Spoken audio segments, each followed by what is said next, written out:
ঠিকানা। তারা দল ছুটে আয় এইখানে, তার ঘুমখানা যাতে না ভাঙে, তাই নিয়ে যা তাকে স্বর্গের বিছানা।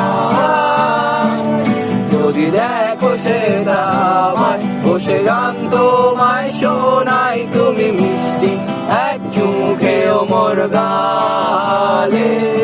অন্ধকার রাত নিশ্চুপ সব জোনাকির দল আজ জেগে আছে, তারা হয়তো অপেক্ষায় তোমার ঘুমে। আজ রেখে হাত দেখে করি বসে অপেক্ষা করি, কবে হবে কাল উঠবে সকাল।